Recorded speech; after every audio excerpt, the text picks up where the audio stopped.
আসসালামু আলাইকুম। আমার আজকে রেসিপি নান পুরি।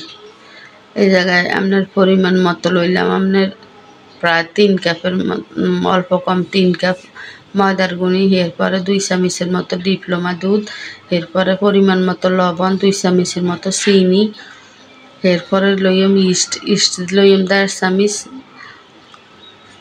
এই যে 1.5 চামচ ইস্ট লইলাম। লওয়ার পরে এই উপকরণগুলারে ভালো করে মাখিয়ে নিতে হইব। হাত দিয়ে ভালো করে কষলে কষলে মাখিয়ে নিতে হইব। এরপরে হালকা একটু কুসুম গরম পানি দিই এই ডোটারে আমরা রুটির ডো যেভাবে করি আমরা ওইভাবে করে নিই। ওই যে আমার ডোটা মাখা হয়ে গেছে। এবারে জায়গার মধ্যে একটু তেল লাগাই, এরপরে এটা রেস্টে রাখি দিয়াম প্রায় আপনার 1-1.5 ঘন্টার লাই। এই পর্যন্ত এগুলা হুলে যাইব। এরপরে ঢাকা দিয়ে রাখে দিলাম। এই যে আমার 1.5 ঘন্টা পরে ফিরিয়ে এসেছি।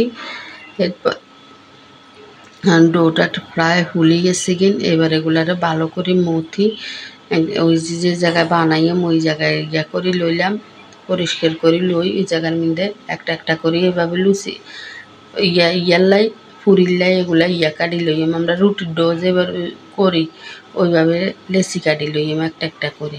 একটু বড় করতে হইব। নর্মাল পুরিতে আপনার ছোটো ছোটো করে, এই নান পুরিতে একটু বড় বড় করে লেচি কাটতে হইব। এরপরে বেলুনের মধ্যে একটু আপনার তেল লাগাই লইলাম, তাইলে আর বেলুনও লাগতো না, আটকিত না এই রুটিটা। এরপরে এগুলারে এইভাবে একটা একটা করে বানাই। এরপরে তেলও ছাড়ি দিয়ে আমি তেলের মধ্যে দিই।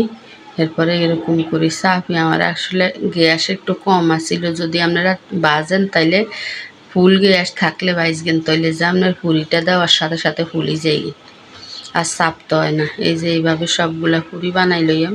যদি আপনার কাছে আজকের রেসিপিটা ভালো লাগে তাইলে একটা লাইক, কমেন্ট, শেয়ার, সাবস্ক্রাইব করে দিয়েন। এই পুরিটা আপনারা লাগে এই যে কোনো ডাইল বুনার লগে একবার খাইছেন, খুবই মজা। আসসালামু আলাইকুম।